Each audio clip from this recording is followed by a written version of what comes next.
Merci beaucoup. Je vais donner maintenant la parole pour la clôture, parce qu'on a beaucoup travaillé et il est tard. Donc la parole à Amélie de Montchalin. Merci de nous rejoindre. Merci. Bonsoir à vous. Alors je crois que je suis la dernière chose qui vous sépare entre moi et le match de foot. Je ne sais pas si vous êtes foot ou pas, mais je vais essayer d'être sur le ballon, comme on dit. D'abord, un petit mot pour féliciter les organisateurs de cette initiative qui, et je reprends les mots de la dernière personne qui nous vient donc du Québec, reflète bien quelque chose qui est au cœur de notre révision constitutionnelle. Alors ça va peut-être vous paraître un peu loin de votre sujet, mais comme on a commencé aujourd'hui à en parler dans l'hémicycle, je pense qu'il y a un lien très fort. Il y a un amendement à la Constitution qui prévoit d'aller au-delà du concept d'expérimentation pour les territoires et bien d'entrer dans la différenciation. L'expérimentation, et c'est au cœur de ce qui est votre projet de Living Lab aujourd'hui, constitutionnellement aujourd'hui, en fait, elle est extrêmement limitée. Parce que nous avons un principe qui dit que si une expérimentation fonctionne sur un territoire, elle est censée être généralisée. Et en fait, ce bon principe, qui disait essayer, ça deviendra grand, a conduit à un résultat très clair, c'est que plus personne n'essaye, puisque tout le monde se dit, oulala, si par malheur ça marche, il va falloir le faire partout. Donc, nous sommes en train, pour les 15 jours qui viennent, de travailler sur la réforme de la Constitution, pour dire que le but, c'est pas l'expérimentation qui doit s'appliquer à tout le monde, c'est la différenciation. C'est que les territoires ne se ressemblent pas. C'est que on n'a pas les mêmes enjeux sur la plaine de Versailles, sur le plateau de Saclay ou au fin fond de la Corrèze, même si ce sont des territoires ruraux et même s'il y a des agriculteurs. Et que les enjeux de la Corrèze, eh bien, sont de toute autre nature que ceux dont on a parlé aujourd'hui, même si au départ, eh bien, il y a de la production agricole, il y a la préservation de l'eau, il y a un cycle de l'énergie à boucler, etc., etc. La différenciation, et je pense que c'est tout l'enjeu de notre politique plus générale, c'est bien de dire qu'elle est portée par des projets. Et que le but de la différenciation, c'est pas une différenciation statutaire, c'est pas de dire on est différent, c'est de dire puisqu'on est différent, on voudrait faire autrement. Et donc être dans le projet et l'action.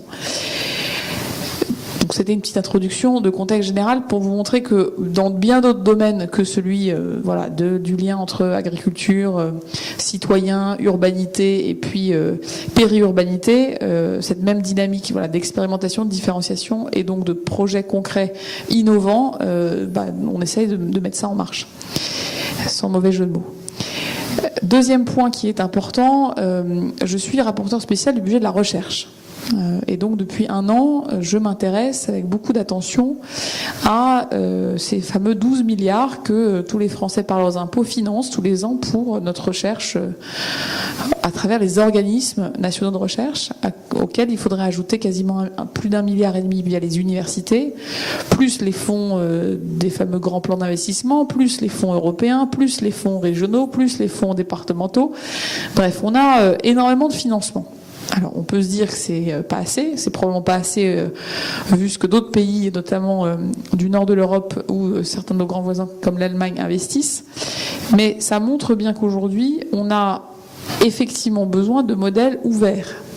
Parce que si nous voulons arriver à faire de la recherche qui porte des fruits concrètement, qui très vite passe du concept à l'application, vu la profusion d'acteurs, et votre remarque venue du Québec était bonne aussi, c'est qu'il y a quand même beaucoup de monde, vu la profusion d'acteurs, si on cherche à coordonner depuis des bureaux tous ces acteurs-là, probablement qu'on sera déjà fatigué avant d'avoir commencé. Et que donc la dynamique qui consiste à dire on va partir d'un besoin exprimé localement, on va faire un appel à manifestation d'intérêt en disant on part de cette question très précise, la production de biogaz dans un territoire qui a des éleveurs, la production de fruits et légumes qu'on veut faire entrer dans les cantines d'un territoire bien défini. Ça peut être la gestion des produits phytosanitaires très proche des habitations. Bref, on parle d'une question très concrète, et plutôt que de vouloir lancer, vous savez, le programme XY depuis la rue Descartes, où la ministre de la Recherche a plein d'idées, mais qu'elle a en fait très très peu de contrôle sur ce qui se passe sur le terrain, vu le nombre d'acteurs qu'elle a autour d'elle, mais on renverse la machine, et donc le travail que je fais pour moi, améliorer le pilotage de la recherche, il faut qu'il soit fait, mais à très court terme, si on veut partir partir de questions concrètes, mais on a bien intérêt de partir du terrain. Donc je pense que là aussi, le Living Lab interroge sur nos modèles de pilotage de la recherche. Est-ce qu'on part de grands plans nationaux? Est-ce qu'on part de plans qui demandent beaucoup de coordination? Ou est-ce qu'on part d'une question concrète pour que ceux que ça intéresse puissent s'organiser un peu, je veux dire, entre eux, de manière plus autonome? Après, je pense que Paris-Saclay et la plaine de Versailles, puisque tout ça est comme dans le grand territoire de l'opération d'intérêt national, ont une grande chance. C'est que les chercheurs ne sont pas ces êtres bizarres qui vivraient derrière leur paillasse et qu'on ne connaîtrait pas. Ce sont bien les voisins, les amis, les parents des enfants qui vont dans la même école que les citoyens qui, eux, ont un autre métier. Ce sont les voisins, les amis des élus, ce sont les voisins, les amis. Et ce sont finalement les gens qui vivent bien sur ce territoire aussi. Et cette grande chance d'avoir cette proximité humaine, sociale, quotidienne avec ces fameux chercheurs, eh bien, ça permet d'avoir du coup un lien à la recherche qui humainement est beaucoup plus proche ça les appelle à projets qu'on a au niveau européen ou au niveau français qui parfois sont très éloignés du quotidien. Quand j'ai été élue députée il y a 1 an, une des choses que j'ai beaucoup proposées, et je peux vous dire que c'était pas simple parce que les quelques marcheurs et militants qui étaient autour de moi trouvaient que c'était une idée très bizarre, c'est de leur dire ma conviction profonde pour ce territoire, c'est que Paris-Saclay est une immense chance et il faudrait que ces retombées soient claires pour la population. Et quand moi j'ai une circonscription qui va des pistes d'Orly à Saclay, en gros jusqu'aux frontières de Palaiseau. Quand vous êtes à Chimazarin, les gens vous disent mais attendez, Paris-Saclay, on connaît pas, c'est loin. Alors je dis non, c'est pas loin, c'est à 4 km. On connaît pas, ça c'est certain, et c'est ça le problème. C'est que dans toutes ces villes, le projet Paris-Saclay est vu comme un projet lointain, géographiquement en plus en hauteur, financé par l'État là-bas, et que nous, quotidiennement, dans notre vie quotidienne sur ce territoire-là, mais finalement, c'est pas notre sujet. L'ambition territoriale que j'ai essayé de défendre, c'était de dire parce que Paris-Saclay héberge les meilleurs centres de recherche mondiaux en toutes les matières confondues, mais en biologie, en sciences humaines, en mathématiques, en physique, en mobilité, bref, toutes les sciences qui pourraient nous aider à répondre aux défis de la modernité qui est devant nous. Pourquoi ce grand territoire qui est celui de l'opération d'intérêt national, n'est pas le territoire de France où on fait le plus d'expérimentation, n'est pas le territoire où ce qui sort des labos est le plus vite proposé à l'utilisation, j'allais dire, quotidienne de citoyens qui, entre guillemets, n'ont rien demandé, mais qui se trouvent être habités à un endroit où il y a des choses intéressantes qui peuvent se passer. J'ai habité 2 ans à Boston et c'était très intéressant de voir comment et le MIT et Harvard, en permanence, déploient des choses qui arrivent pour le grand public que quelques années plus tard, mais se servent de leur environnement de proximité pour tester des innovations sur le véhicule autonome, sur l'énergie de demain, sur les circuits courts. On a tout sous les yeux. Reste à se dire que plutôt que d'aller expérimenter la voiture autonome à Mexico, on va l'expérimenter à Palaiseau. C'est peut-être juste le EAU qui gêne, mais il y a l'idée de se dire servons du territoire où nous sommes pour innover. Cette ambition-là, ça demande, je pense que les élus vivent le projet d'excellence internationale qui est Paris-Saclay assez différemment. Aujourd'hui, on voit bien que les liens, alors moi je connais plus la communauté Paris-Saclay, mais les liens entre les acteurs vraiment élus du territoire et le projet de recherche, en fait, sont des liens d'aménageurs. C'est comment notre terrain est utilisé par un projet d'excellence et de recherche, un projet scientifique. C'est pas encore un projet c'est notre projet, c'est-à-dire que c'est à nous, élus, de tirer le meilleur de ce qui se passe derrière ces murs.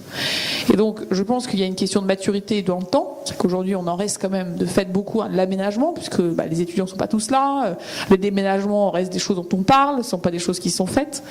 Mais je pense qu'il y a une vraie changement de mentalité, à se dire, les élus sont pas juste là pour faciliter l'aménagement, ils sont pas là pour mettre à disposition des ressources, ils sont pas juste là pour mettre à disposition des bus, ils sont là pour que leurs habitants tirent bénéfice de la présence de ce pôle d'excellence mondiale, non pas au bout du champ, au bout des lotissements, mais bien au milieu. Et ça va demander du coup aussi aux chercheurs et aux universitaires une implication tout autre dans les communes et dans l'environnement social qui les entoure.